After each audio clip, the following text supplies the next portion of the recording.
ధృతరాష్ట్రుడు మాట అంటున్నాడు. పుండరీకాక్షుని గురించి చెప్తూ ఉంటే వింటున్న కొద్ది ఆనందం కలుగుతూ ఉంటుంది. నాకు వాని పేర్లను గురించి, వాటి కర్మలను గురించి, వాటి ప్రయోజనాల గురించి, అంటే పేర్లు ఏ పని వల్ల ఆయనకు వచ్చాయి, వాటి ప్రయోజనం ఏమిటి, ఇవి తెలుసుకోవాలనుంది అని చెప్తూ, వాటిని తెలుసుకున్న తర్వాత పురుషోత్తముని పొందగలము. ఇక్కడ కనబడుతున్న యోగం పేరు నామయోగం.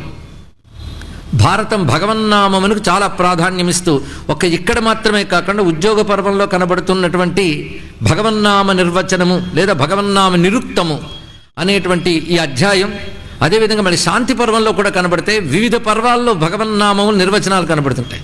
చిత్రం ఏంటంటే ఒకే నామానికి ఇక్కడ ఒక నిర్వచనం కనబడితే అక్కడ మరొక నిర్వచనం కనబడుతుంది. అంటే అర్థం ఏమిటి, అది ఇది కూడా మనం కలిపి తీసుకోవచ్చు అని. అలా దివ్యమైన నామములు యొక్క అర్థం చెప్తున్నాడు. పైగా ఆ నామములు ఏ కర్మ వల్ల ఆయనకు ఏర్పడ్డాయి, వాటి ప్రయోజనం ఏమిటో తెలుసుకుంటే ఆయన్ని పొందగలము. అంటే భగవన్నామాన్ని ఎలాగ మనం గ్రహించాలి అంటే ఆ నామం యొక్క అర్థాన్ని తెలుసుకోవాలి, వాటి ప్రయోజనాన్ని కూడా. అర్థము అంటే కేవలం శబ్దానికి చెప్పబడ్డ అర్థం మాత్రమే కాకుండా దాని యొక్క ప్రయోజనం కూడా తెలుసుకోవాలి. దానివల్ల పరమాత్మను పొందగలము అనే మాటలోనే నామం యొక్క మహిమ చెప్తున్నారు. అప్పుడు నాకు తెలిసినంత మేరకు భగవన్నామం నిర్వచనం చెప్తున్నాను విను అని సంజయుడు ప్రక్కనే ఉన్న తన గురువు గారైన వ్యాసభగవానుడికి నమస్కారం చేసి చెప్తున్నాడు. నేను చెప్తున్నాను, ఇది నేను ఒకప్పుడు విన్నది, గురువుల ద్వారా విన్నది, నాకు తెలిసినంత చెప్తున్నాను. ఎప్పుడైనా ఒక విషయం గురించి మాట్లాడేటప్పుడు పెద్దల మాట తీరు ఇలాగే ఉంటుంది. అదే నాకు శృతమైనటువంటిది, దాన్ని నా బుద్ధి ఎంతవరకు తెలుసుకోగలదో అంత చెప్తున్నాను. నేను చెప్తున్నాను కదా అని కేశవుడి గురించి సంపూర్ణంగా చెప్పగలిగాను మాత్రం అనుకోకు. ఎందుకంటే కేశవుడు అచింత్యుడు, భావనకి అదేవిధంగా మాటకు కూడా అందనటువంటి వాడు. మొదటి శబ్దం వాసుదేవ శబ్దానికి అర్థం చెప్తున్నాడు. అవతారపరంగా వసుదేవుని పుత్రుడు గనక వాసుదేవుడు, కానీ వసుదేవుని పుత్రుడు కాకముందు కూడా ఆయన వాసుదేవుడేగా. కనుక శృతులు యందు ఆయన పేరు వాసుదేవుడు అని చెప్పబడుతున్నాయి. కానీ కృష్ణనామములు ఏవేవైతే మన అవతారములు ఆయన లీలల ద్వారా తెలుసుకుంటున్నామో అవి తత్వతః వాటికి పరమాత్మపరమైన అర్థం ఉన్నది. ఆ పరమాత్మే అవతరించినప్పుడు ఆయన నామాలు కూడా అవతరించాయి, ఇది తెలుసుకోవాలి. ఇక్కడ అందుకని పేర్లు పెట్టారు అనరాదు. ఇక్కడ కృష్ణుడికి పేర్లు పెట్టారా, అది పెట్టిన పేర్లు మంత్రాలు కావు, అవి శృతుల యందు ఉంటేనే మంత్రములు అవుతాయి. అందుకే ఋషిభిప్పరిగీతాన్ని తాని వక్ష్యామి భూతయ్య అంటాడు. అది ఇక్కడే మనం అందుకోవచ్చు. ఇక్కడ వసనాత్ సర్వభూతానాం వసుత్వాద్ దేవయోనితః వాసుదేవస్తతో వేద్య. వాసుదేవ శబ్దానికి ఇక్కడ అర్థం చెప్తున్నారు. వాసు అనే శబ్దానికి 3 రకాల అర్థాలు చెప్పవచ్చు. వస్తే ఇది వాసు. వస్తే అంటే ఆచ్ఛాదన చేయవాడు, అంటే కప్పువాడు, మొత్తం వ్యాపించిపోయి విశ్వాన్నంతటిని ఆవరించినటువంటి వాడెవడో అతడు వాసుదేవ. ఈశావాస్యమిదం సర్వం యత్కించి జగత్యాన్ జగత్ చెప్పినట్లుగా అక్కడ ఆ వాస్యం ఏది ఉందో అదే శబ్దం ఇక్కడ చెప్తున్నారు. రెండవది వశ్యతీతి వాసు, ఈ లోకాన్ని ఉండేలా చేస్తాడు, లోకాన్ని తను స్తంభింపజేస్తాడు కూడా. వసత్యస్మిన్ భువనం ఇది వాసు, ఎవరి యందు సర్వభువనములు ఉన్నాయో ఆయనే వాసు. ఇదే మాటకు మరొక చోట వాసనాద్ వాసుదేవస్య వాసితంతే జగత్రయం సర్వభూత నివాసోసి వాసుదేవ నమోస్తుతే. సర్వభూతములకు ఆయన నివాసము అంటే ఆధారం, అంతేకాదు సర్వభూతముల యందు ఆయన వాసం ఉన్నది. అందుకు వాసుదేవ ఇది దివ్యమైనటువంటి మంత్రము. రెండవది బృహత్వాత్ విష్ణురుచ్యతే, ఆయన అన్నిటినీ మించిపోయిన వాడు కనుక విష్ణువు. అన్నిటినీ మించి ఎలా అవుతున్నాడంటే వేష్టి వ్యాప్నోతి ఇది విష్ణువు, సర్వత్రా వ్యాపించిపోయి వీడికి అతీతముగా కూడా భాషిస్తున్నాడు గనక ఆయన విష్ణువు అంటారు అని చెప్తూ, ఇక మాధవ శబ్దానికి అర్థం అద్భుతం. మామూలు సామాన్య అర్థంలో చెప్పాలంటే మా అంటే రమ, లోకమాత, ఇందిర, ఆమెకి పతి గనక మాధవుడు అని అర్థం. ఇది మంచిదే, కానీ పరమార్థత అద్భుతమైన అర్థాన్ని ఇక్కడ చెప్తున్నాడు సంజయుడు. మౌనాత్ ధ్యానాచ్చ యోగాచ్చ విద్ధి భారత మాధవం. చక్కని నిర్వచనం ఇక్కడ. మౌనము ద్వారా, ధ్యానము ద్వారా, యోగము ద్వారా తెలియబడేవాడెవడో అత మాధవుడు అన్నారు ఇక్కడ. కానీ మౌనం, ధ్యానం, యోగం ఈ 3 భగవంతుని పొందుతాయి. మౌనం అంటే నోరు మూసుకు కూర్చోవడం మంచిదే, అది కూడా చాలా శ్రేష్టమే. కానీ మౌనం అనేది మానసిక తపస్సుల్లో ఒకటిగా భగవంతుడు గీతలో చెప్పాడు. మనోవికారాలు లేకుండా చేయడమే గొప్ప మౌనం.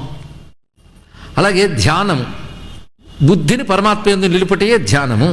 ఈ రెండిటితో కూడినటువంటి ఏదైతే యోగం ఉన్నదో, అంటే యోగం అనగా జ్ఞానం అని అర్థం తెలుసుకొని పరమాత్మ గురించి తెలుసుకున్నట, ఈ 3 ద్వారా దొరికేవాడెవడో అతడు మాధవం. సర్వతత్వమయత్వాచ్చ మధుహా మధుసూదన, పైగా సర్వతత్వములు అతనిలోనే ఉన్నాయి. ఆయన మధు అనే రాక్షుణ్ణి సంహరించిన చేసి మధుసూదనుడు. మధు అనేటువంటి శబ్దానికి ఇంకొక అర్థం ఉన్నది. పంచభూతాలకు మధు అనే పేరున్నది. ఈ మధు స్వరూపుడు ఆయనే, పంచభూతముల స్వరూపుడు ఆయన. అంతేకాదు పంచభూతములు లయం చేసేవాడు కూడా ఆయనే గనక మధుసూదన అని చెప్పబడుతున్నది. కనుక సర్వతత్వములనగా పంచభూతములు అంటే సర్వతత్వమయత్వాచ్చ, పంచభూతములకి మధు అని పేరుంది గనక ఆ మధుస్వరూపమైన కలిగిస్తాడు గనక మాధవో మధుహు అని కూడా విష్ణు సహస్రనామంలో మనకు కనబడుతున్నది. ఆ భగవానుడే ఆ మధువును తొలగిస్తాడు కూడా, అంటే పంచభూతములకు అతీతుడై పంచభూత వికారాన్ని లయింపజేసేవాడు గనక మధుసూదనుడు. ఇక మధు అనే రాక్షుణ్ణి చంపాడు కనుక మధుసూదనుడు. లీలాపరమైన అర్థం ఇక్కడ. కనుక నామానికి లీలాపరమైన ఒక అర్థం, తత్వపరమైన ఒక అర్థం చెప్తున్నాడు. ఈ కృష్ణ, ఇప్పుడు కృష్ణ శబ్దానికి అర్థం చెప్తున్నాడు. కృష్ణ అనగానే నల్లనివాడు సామాన్య అర్థం. కానీ కృషిర్భువాచక శబ్ద నశ్చ నిర్వృతివాచక విష్ణు తద్భావయోగాచ్చ కృష్ణో భవతి సాత్వత. కృష్ణుడు కృష్ణ అనిపించుకోవడానికి కృష్ అంటే భూసత్తాయాం అనే ధాతువు ప్రకారంగా, భూ అంటే ఉండుట, ఉండడమే తన స్వభావంగా కలవాడు గనక కృష్. ఉండడం అంటే అర్థం ఏంటి? వేదాంతం ప్రకారంగా సత్, సత్పదార్థము అని అర్థం. ఇక్కడ ఆ సత్పదార్థమైన దాని యొక్క తత్వం ఎలా ఉంటుందంటే కేవల ఆనంద స్వరూపం. అది నా అనేది నిర్వృతి వాచక. నిర్వృతి అంటే ఆనందం. ఎటువంటి ఆనందం అది అంటే అది భ్రాంతితో కూడిన భ్రమానందములు కావవి. అది చిదానంద స్వరూపము. సచ్చిదానందం అంటాం కదా, చిదానంద స్వరూపం నా అని చెప్పుకుంటుంది. కృష్ అనే మాట సత్ అని చెప్తుంది. రెండు కలిపితే కృష్ణ అంటే సచ్చిదానంద. ఇది దీని యొక్క ప్రధానమైన అర్థము. పరతత్వపరంగా ఇంత అద్భుతమైన చెప్తున్నాడు. అటువంటి స్వామికి పుండరీకాక్షుడు అని పేరు. పుండరీకాక్ష శబ్దం మనకి యస్మరేత్ పుండరీకాక్షం అంటూ ఉన్నాం. పుండరీకమేవ అక్షిణి అని ఉపనిషత్తుల్లో కూడా శబ్దం కనబడుతున్నది. పద్మములు అంటే నేత్రములు కలవాడు. అది రూపపరంగా. తత్వపరంగా దానికి అర్థం చెప్పాలి. భగవన్నామానికి రూపలీలాపరంగా ఒక అర్థము, తత్వపరంగా ఒక అర్థం ఉంటుంది. అంటే రెండు ఆయన స్వరూపమే కనుక రెండిటికి తగ్గ అర్థం చెప్పగలిగే నామమే మంత్రం అవుతుంది. అలా మనం చూస్తే పుండరీకాక్ష అనే మాటకు అర్థం చెప్తున్నాడు. పుండరీకం పరంధామ నిత్యమక్షయమవ్యయం తద్భావాత్ పుండరీకాక్ష. పుండరీకము అంటే పరంధామము, పరమమైన స్థానం. ఏంటా పరమస్థానం అంటే తద్విష్ణో పరమం పదం అని చెప్పినటువంటి సర్వమునకు అతీతమైన పరమపదం ఏదైతుందో అది పుండరీకమైతే అక్కడ అక్షయంగా ఉండేవాడు ఎవడో అతను పుండరీకాక్ష అనే అర్థంలో చెప్పబడుతున్నాడు. పరంధామనందు అక్షయుడే ఉండేవాడు. ఇదొక అర్థమైతే హృత్పుండరీకం విరజం విశుద్ధం అని చెప్పినట్లుగా హృదయమకే పుండరీకమని పద్మమని చెప్పబడుతున్నది. పద్మకోశ ప్రతీకాసగము అని చెప్పినట్లుగా అని హృత్పుండరీకమనందు అక్షు వ్యాప్తౌ అనే ధాతువు ప్రకారంగా హృత్పుండరీకమనందు వ్యాపించినటువంటి ఏ పరంజ్యోతి ఉన్నదో, దహరాకాశ రూపమున్నదో అదే పుండరీకాక్ష. ఇది గొప్ప అర్థం. అదే మన హృదయ పద్మంలో చైతన్య రూపంగా వ్యాపించిపోయి ఉన్న ఏ జ్యోతిస్వరూపం ఉన్నదో అతడు పుండరీకాక్షుడు.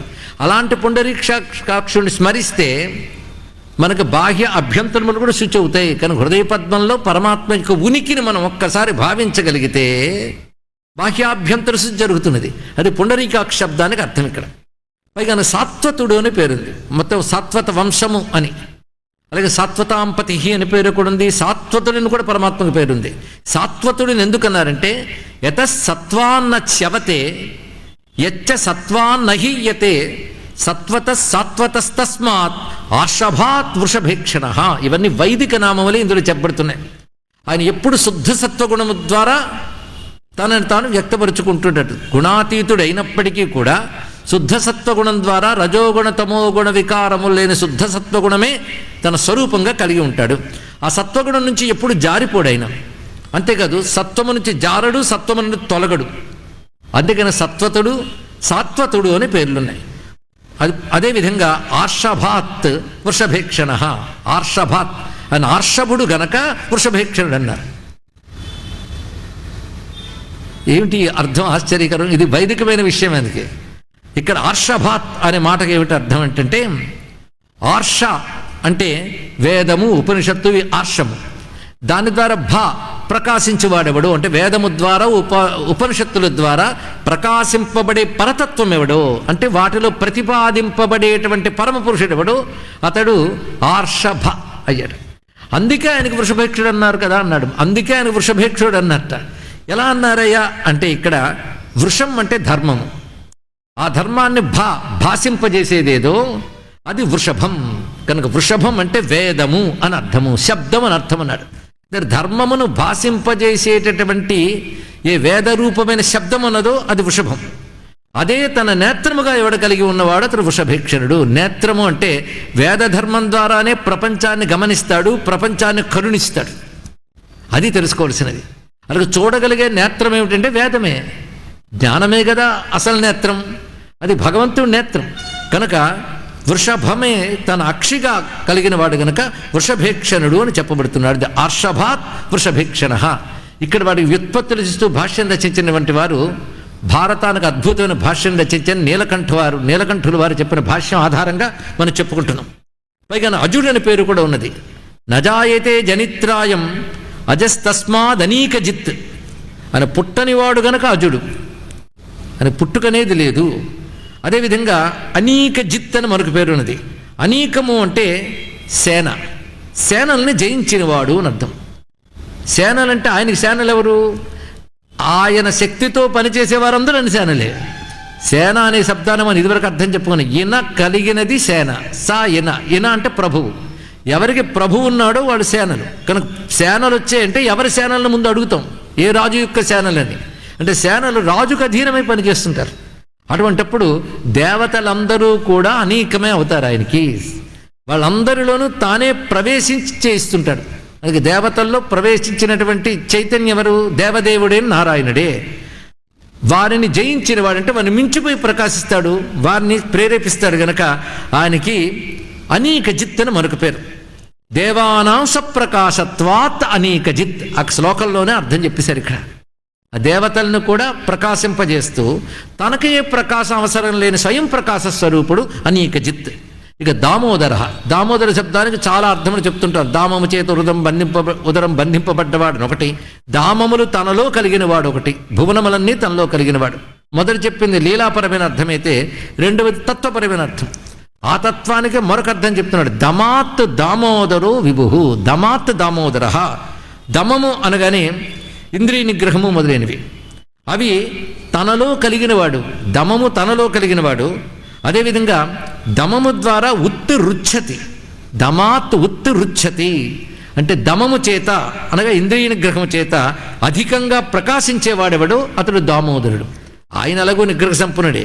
నిగ్రహ సంపన్నుల హృదయంలో అధికంగా ప్రకాశించేవాడెవడో అతడు దామోదరుడు. ఇది తెలుసుకోవాలి మొదలు చెప్పిన దానికి. అంటే భగవంతుడు అందరిలోనూ ఉంటాడు, కానీ భగవంతుడి ప్రకాశం అంటే ఎరుక, ఆయన అనుభవం ఎవరికి జరుగుతుందంటే మునుపు చెప్పిన సూత్రం ప్రకారంగా ఎవరికి ఇంద్రియ నిగ్రహం ఉందో వారు లోపల చూడగలరు. ఇంద్రియ నిగ్రహం లేకపోతే బయటగా పరిగెడతాం. ఇంద్రియాల నిగ్రహం ఉంటేనే కదా అంతర్ముఖం కాగలం. అంతర్ముఖత్వం ఎంత పెరిగితే ఈశ్వర ప్రకాశం అంత తెలుస్తుంది. ఇది తెలుసుకోవాల్సింది. ఇదే అంతర్ముఖ సమారాధ్య బహిర్ముఖ సుదుర్లభ అనే మాటలో మనం చెప్తున్నాం. అందుకే పరాంచకాని వ్యతుడు స్వయంభూ కశ్చిత్ ధీర ప్రత్యేగాత్మానమైక్షత్తును ఉపనిషద్వాక్యం కూడా అది. ఇంద్రియాల లక్షణమే బయటికి పరిగెత్తడం. మరి దాన్ని అంటిపెట్టుకున్న బుద్ధి కూడా ఏం చేస్తుంది? అది బయటికి పరిగెడుతుంది.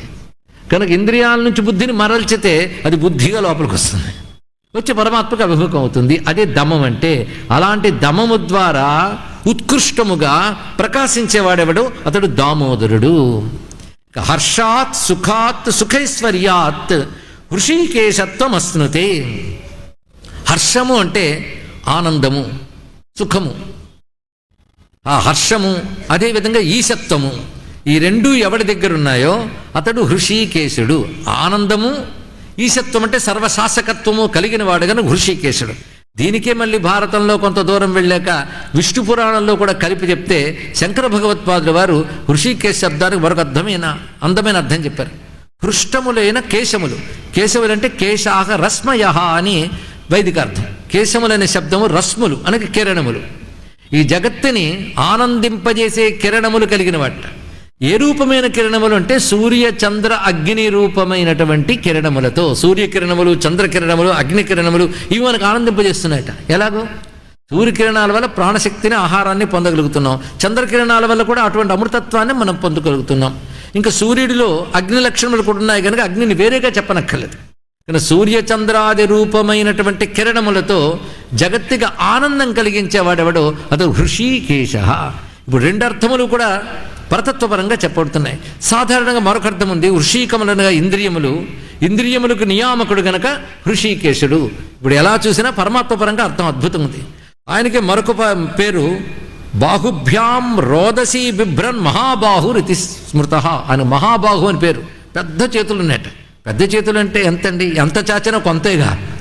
వీడికంటే వాడు ఎక్కువ చాచొచ్చు, వాడు పెద్ద చేతులు ఇది. కానీ పరమాత్మ చేతులు ఎందుకు అలా చెప్తున్నాడంటే, అటు ఆకాశాన్ని ఇటు భూమిని ఈ రెండిటి మధ్యలో ఉన్న రోదసిని మొత్తం పట్టి నడుపుతున్నాడు గనక ఆయన మహాబాహు అని పేరు వచ్చినది. కనుక జగత్తంతా ఆయన అధీనంలో ఉన్నది.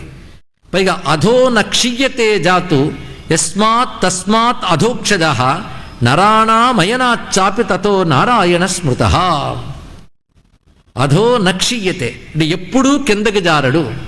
ఎప్పుడూ కిందకి జారంటే ఎప్పుడు సంసారంలో పడడాయన. కనుక సంసారంలో పడ్డవాళ్ళందరూ కింద పడ్డవాళ్ళే. ఆయన ఎప్పుడు పడడు. మరి ఆయన కూడా అవతరించాడంటే నీలా పడలేదు, పడిన వాళ్ళని పైకి లేపడానికి వచ్చాడు అంతే ఇక్కడ. కనుక ఆయన అధోక్షజుడు. ఎంత అద్భుతమైన మాట. ఇంకొక అర్థం మరొక చోటు చెప్తున్నారు. అన్నీ ఇక్కడికే తెచ్చేసుకుంటున్నాం మనం. అధహ అంటే క్రిందకి, ఊర్ధ్వ అంటే పైకి. ఇక్కడ ఇంకో అర్థం ఏంటంటే పైకి వెళ్ళడం అంటే బయటికి వెళ్ళడం. బయటికి వెళ్ళడానికంటే కింద అంటే మూలం అని అర్థం. ఇక్కడ చెట్టుకు వేరెక్కడ ఉంటుంది? కింద ఉంటుంది, పైన ఉండదు కదా. అలాగే బయటికి పెరుగుతున్న ఇంద్రియాలకి మూలం ఎక్కడ ఉంటుంది? క్రింద ఉంటుంది. క్రింద అంటే వెనక. అలాగా అధము అంటే వెనుకకు తిరిగిన అక్షములకు, ఇంద్రియములకు, అంటే ఇంద్రియములు వెనుకకు తిరిగితే లభించేవాడెవడో వాడు అధోక్షజుడు అని అర్థం కూడా శాస్త్రం చెప్తున్నది. ఇవన్నీ వైదిక అర్థములే. ఇంకోటి నరాణాం అయనచ్చాపి తతో నారాయణ స్మృత. నరులకు అయనము. అయనం అంటే ఆశ్రయము, దిక్కు. ఇదే నారాయణ శబ్దానికి వనపర్వంలో మరొక అర్థం చెప్పారు, గుర్తుందా? ఈ జగత్తంతా ముందు జల రూపంలో ఉంటుంది. ఆ జలమునందు, నారం అంటే జలము, దాన్ని అయనంగా చేసుకున్నవాడుగా నారాయణుడు. అదే అర్థమని సిద్ధం అక్కలు ఇక్కడ మరొక అర్థం చెప్తున్నాడు. నరాణాం అయనాత్. నరులు అంటే జీవులు. జీవ సమూహమునకు నారం అని పేరు. ఈ జీవ సమూహమునకంతకు ఎవడు ఆశ్రయమై ఉన్నాడో, అంటే జీవ సమూహాన్ని ఆయన ఆశ్రయంగా తీసుకున్నాడా, లేదా జీవన సమూహం ఆయనకు ఆశ్రయమైందా? ఇది రెండు తెలుసుకోవాలి. జీవ సమూహానికి ఆయన ఆశ్రయమా, లేకపోతే ఆయనకు జీవ సమూహం ఆశ్రయమా? అంటే అన్నీ ఆయనలో ఉన్నాయి, ఆయన అందరిలో ఉన్నాడు కనుక నారాయణ శబ్దానికి ఇదే అర్థము. ఇంత విశేషమైన భావం చెప్పారు. ఇంకో అద్భుతమైన శబ్దం నారాయణ నామాల్లో పురుషోత్తమ అనేటువంటిది. పూరణాత్ సదనాచ్చాపి తతోసౌ పురుషోత్తమ. పూరణాత్ పూరించడం వల్ల, అంటే నింపడం వల్ల, నిండడం వల్ల, ఉండడం వల్ల. పూరించడం వల్ల, ఉండడం వల్ల ఆయన పురుషుడయ్యాడు. ఇది ప్రధానమైనటువంటి. అంతేకాకుండా దేనియందు పూరించాడు అంటే నిండిపోయి ఉన్నాడు, నింపాడు. తన చైతన్యాన్ని ప్రపంచమంతా నింపాడు. నింపి ఈ ప్రపంచమే తన సదనముగా కూడా కలిగినవాడు. ఇది పురుష శబ్దానికి సరిపోతుంది. ఇలా ఉంటూ ఈ కార్యకారణాత్మకమైన జగత్తుకి అతీతంగా ఉంటాడు. కానీ పురుషుడుగా జగత్తంతా నిండిపోయాడు, జగత్తుని తన చైతన్యం నింపేశాడు. దాని యందు తాను వసిస్తున్నాడు కనుక పురుషుడైనప్పటికీ జగత్తు కంటే అతీతంగా ఉంటాడు కనుక పురుష ఉత్తముడు, కలిపి పురుషోత్తమ. ఇది అసతశ్చ సతశ్చేవ సర్వస్య ప్రభవాప్యయాత్. అసత్తుకు సత్తుకు, అసత్తు సత్తు ఏమిటో మనం అనేక మార్లు చెప్తున్నాం. అంటే కనబడుతూ ఉన్నది సత్తు అయితే కనబడనిది అసత్తు. ఇది ఒక అర్థం. అంటే కార్యకారణాత్మకమైన ఈ జగత్తు యొక్క సృష్టి స్థితి సంహారాలు కారణమవుతూ దానికి అతీతంగా ఉన్నాడు గనక ఆయన ఉత్తముడు. ఇది పురుషోత్తమ. ఇకపై ఈ నామములన్నప్పుడు ఈ అనుభూతి కలగాలి. అదే నామాలకు అర్థం ఎందుకు తెలుసుకోవాలంటే పాండిత్య ప్రదర్శనకి కాదు, నామాలకు అర్థం తెలుసుకోవాలి భగవంతుణ్ణి మననం చేయడానికి, అనుభూతిలోకి తెచ్చుకోవడానికి. అందుకే నామం ఎప్పుడు యోగమవుతుందో మనం అనేక మార్లు చెప్పుకున్నాం. నామ ఉచ్చారణ చేస్తే పాపం పోతుంది, కానీ పూర్ణమైన ఫలం రాదు. అయితే పాపం పోవడమే పెద్ద ప్రయోజనం అండి, అది కావాలి. కనుక ముందు పోవలసింది పాపమే. చిత్తశుద్ధే ప్రధాన ప్రయోజనం. అది ఇవ్వగలిగే శక్తి నామ ఉచ్చారణకున్నది. ఉచ్చారణ తర్వాత దశ నామ విచారణ. ఆ నామార్థ విచారణ చేయాలి. అర్థ విచారణ చేస్తే ఏ జ్ఞానం మీకు కలిగిందో దాన్ని మర్చిపోకుండా మనసులో పెట్టుకోవాలి. దాన్ని స్మరణ అంటారు. కనుక ఉచ్చారణ విచారణయే విచారణ స్మరణ అయిపోతే అది నిరంతరం మనస్సులో మదిలితే అదే స్మరణ. ఆ స్మరణ చేస్తే తప్పకుండా మోక్షం. కనుక నామస్మరణాత్ అన్యోపాయం నహి పశ్యామో భవతరణి. ఇది చాలా ప్రధానమైనటువంటి అంశము. కనుక కొన్ని పదార్థాలు నాలుగు మీద పెట్టేసుకుని కడుపులో మింగేం, దాన్ని చప్పరించి రుచిని ఆస్వాదిస్తుంటాం. అలాగే భగవన్నామములు కూడా విని అని ఊరుకోకుండా అనుభూతిలోకి తీసుకోగలగాలి. అనుభూతి ఎప్పుడు వస్తున్నది? ఉచ్చారణ నుంచి విచారంలోకి, విచారణ నుంచి స్మరణలోకి వెళితే కానీ అనుభూతి రాదు. అందుకే కృష్ణానుభూతి అనేటువంటిది నామము ద్వారా కలుగుతుంది. కనుకనే ఇంత కృష్ణతత్వం చెప్పి కూడా నామాన్ని చెప్పారు. నేను ఇంద్రియాలను నిగ్రహించుకుని పరమాత్మ తిప్పితే ఆయన దొరుకుతాడు, మరో మార్గం లేదు అంటే అయితే లాభం లేదన్న వాళ్ళు ఉన్నారు. ఎందుకంటే ఇంద్రియాలను లోపలికి పంపడం మహా కష్టము. అందుకే ఆయన దొరకడండి. ఈ లైఫ్లో హోప్ వదిలేసుకోవచ్చు అంటే నాయన వదులుకోక్కర్లేదు, ఆయన నామాన్ని ముందు పలుకు. ఇంద్రియాలను లోపలికి వెళ్ళనివ్వకుండా ఏ పాపాలు అడ్డుకుంటున్నాయో వాటిని ముందు తొలగిస్తాను. పాపాలు బాగా తొలగించేకే అర్థం ఏంటో తెలుసుకోవాలని బుద్ధి పుడుతుంది. అర్థం తెలుసుకున్న తర్వాత మరికొన్ని పాపాలు పోతాయి. అప్పుడు ఆ స్మరణతో ఆయన అనుభూతిని పొందగలవు. అందుకే నామం ఎంత గొప్పది. ఆ కారణం చేతనే ఎంత ప్రసంగం కూడా నామస్మరణతో పూర్తి చేస్తున్నాడు. ఇప్పుడు చెప్పబోతున్నటువంటి గొప్ప విషయం ఏంటంటే, మరొక నామానికి సర్వుడు. సర్వశివస్థాను భూతాదిర్నిధిరవ్యయ. సర్వుడు భగవంతునికి సర్వనామం చాలా విశేషమండి. ఇది మళ్ళీ శాంతి పర్వంలో భీష్ములు వారు కృష్ణ సంబంధమైన ఒక మంత్రాన్ని చెప్తారు, కొన్ని శ్లోకములు. అందులో అన్ని శబ్దములు సర్వ సర్వ సర్వ సర్వ అని తెలుస్తాయి. ఒకటే తెలుసుకో, విష్ణు అంటే సర్వము. ఇది ఒక్క మాట చాలు. సర్వము అంటే నీకు అనుభూతిలోకి వచ్చేది, నీకు అనుభూతిలోకి రానిది కలిపి సర్వం. ఈ ప్రపంచ యథార్థ స్వరూపం ఏంటో చెప్పండి ఒక్కసారి. సూర్యుడు ఎలా ఉంటాడు, చంద్రుడు ఎలా ఉంటాడు చెప్పగలరా? సూర్యుడు అంత దూరంలో ఇలా అలా ఉంటాడంటే అంటావు. ఇప్పుడు నీకున్నటువంటి ఇంద్రియ శక్తి బట్టి చెప్పగలుగుతున్నాం. ఆకాశంలోకి వెళ్ళి చూస్తే సూర్యుడు ఎలా ఉంటాడు? కనుక దేనికి ఇదమిత్తమైన స్వరూపం లేదు. నీ ఇంద్రియాలు తెలుసుకునేవి కొంత, తెలుసుకోలేనివి ఎంతో. అది ఇది కలిపి ఈ విశ్వం అంతా గనక సర్వం అంటే నారాయణుడే సర్వము. అది సర్వశబ్దానికి అది విశేషమైనటువంటి మాట. అందుకే సర్వస్యత సదాజ్ఞాతాత్ సర్వమేతం ప్రచక్షతే. ఎప్పుడూ అంతటా ఉంటూ అందరికీ జ్ఞానం ఇచ్చేవాడెవడతాడు సర్వుడు అన్నారు. అందరికీ ఆయన జ్ఞానం ఇస్తాట. మరి నాకు ఇంకా ఇవ్వలేదండి అంటే ఇవ్వలేదన్న జ్ఞానం కూడా ఇచ్చాడు కదా. నాకు ఇది ఇవ్వలేదు, నాకు తెలియలేదు అంటే తెలియలేదన్న విషయం కూడా తెలిసింది కదండి. అది ఏది ఉండడం వల్ల తెలిసింది? అందుకే సర్వస్య చాహం హృది సన్నివిష్టో మత్త స్మృతి జ్ఞానం అపోహనంచ వేదైశ్చ సర్వై అహమేవ వేద్య వేదాంత కృత్వేద విధేయచాహం అని సర్వశబ్దానికి ఇంత చక్కగా చెప్తూ ఇంకొక రమ్యమైన నామం ఏంటంటే స్వామికి ఉన్నటువంటి నామం సత్య. అందుకే సత్యనారాయణ అంటాం. సత్యమే నారాయణుడు. అయితే సత్యము నారాయణని తెలియడం కోసం పక్కన నారాయణ శబ్దం పెట్టారు. కానీ సత్య అంటే చాలా ఆయనే నారాయణుడు, మరొకట్లేదు. ఆయన సత్యస్వరూపం సరిగ్గా సరిపోతుంది. సత్య అనే దానికి వైదికంగా కూడా చాలా మంచి అర్థములు ఉన్నాయి నిరుక్త ప్రకారంగా. ఇక్కడ ఒక అర్థం చెప్తున్నాడు.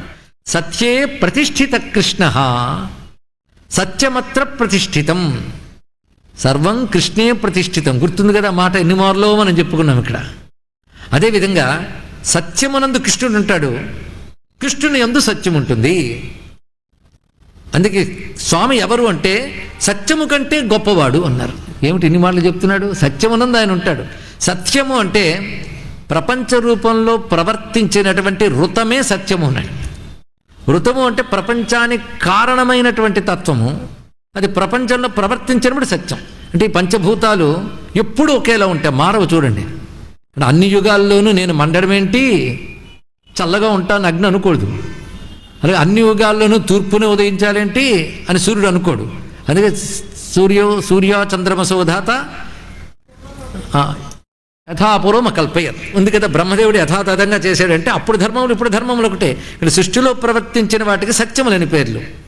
ఈ సత్యములు అలా ప్రవర్తించడానికి కారణం ఎవరు? నారాయణుడు. కానీ వాటి యందు నారాయణుడు ఉన్నాడు, నారాయణందు అవి ఉన్నాయి. అయితే ఇవి సృష్టిలో ప్రవర్తిస్తున్నవి, ఆయన సృష్టికి అతీతుడు. కనుకనే సత్యాత్ సత్యం, సృష్టికి అతీతమైన సత్యమతడు. సత్యం అంటే త్రికాలాబాధితం, 3 కాలాల్లోనూ నశించిన వాడి ఉన్నవాడు.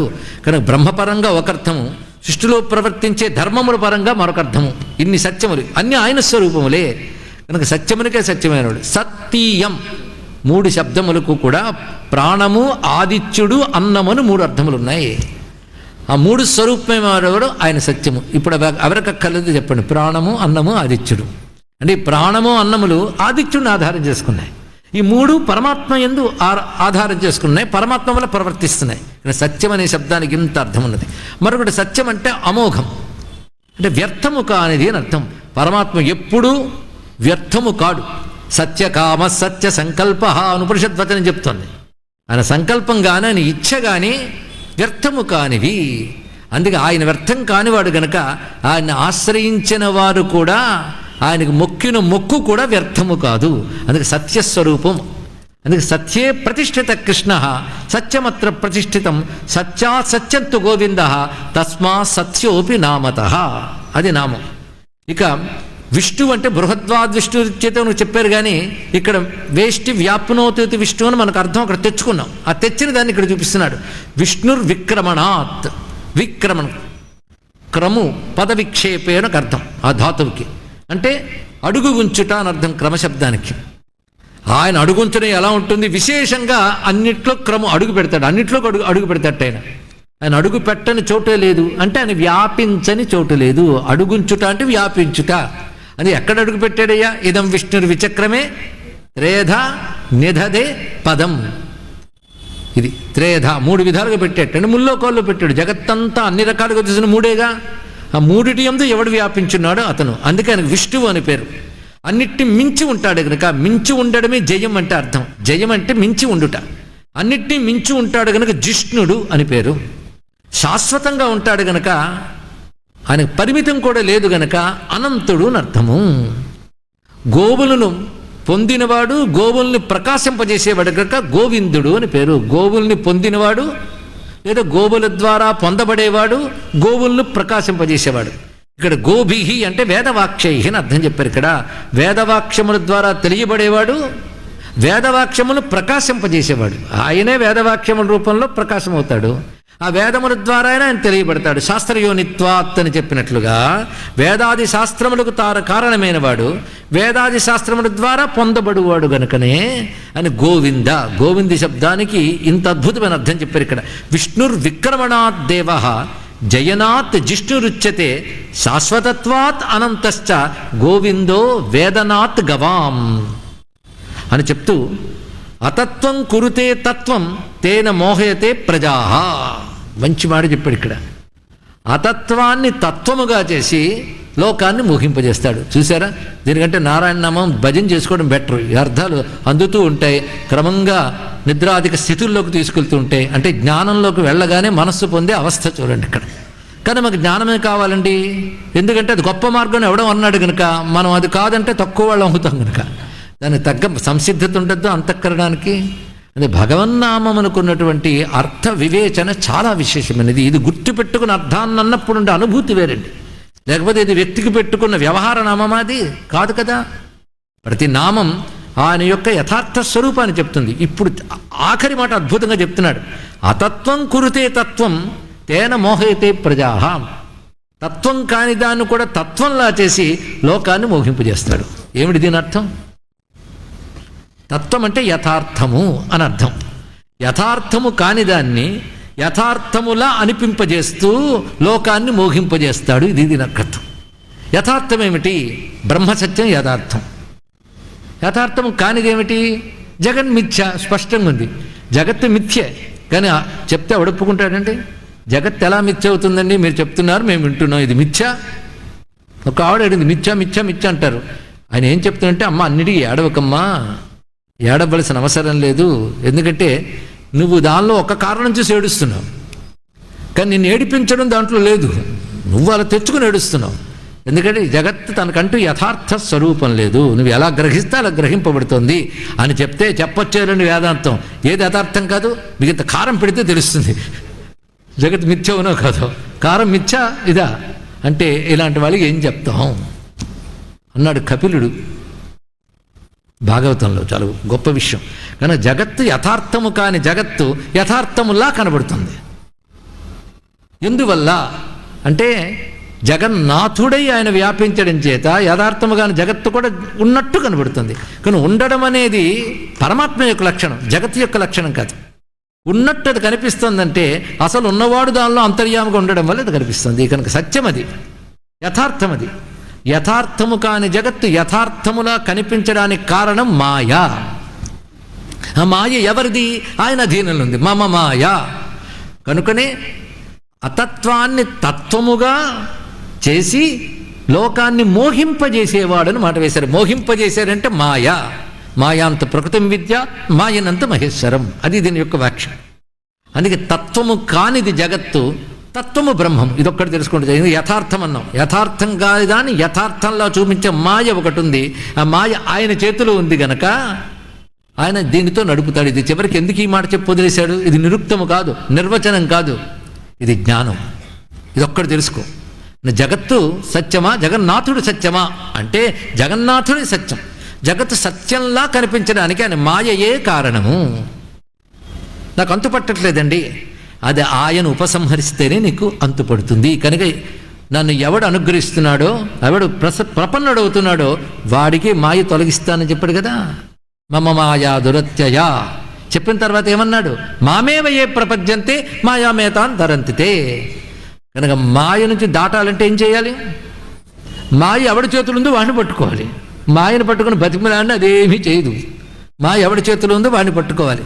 ఒకరింటికి వెళ్ళాం, కుక్క మీదకి వచ్చింది. కుక్క వెళ్ళిపోము, టామీ వెళ్ళిపోము అని మీరు సహస్రనామాలు చదివిన కుక్క వెళ్ళదు.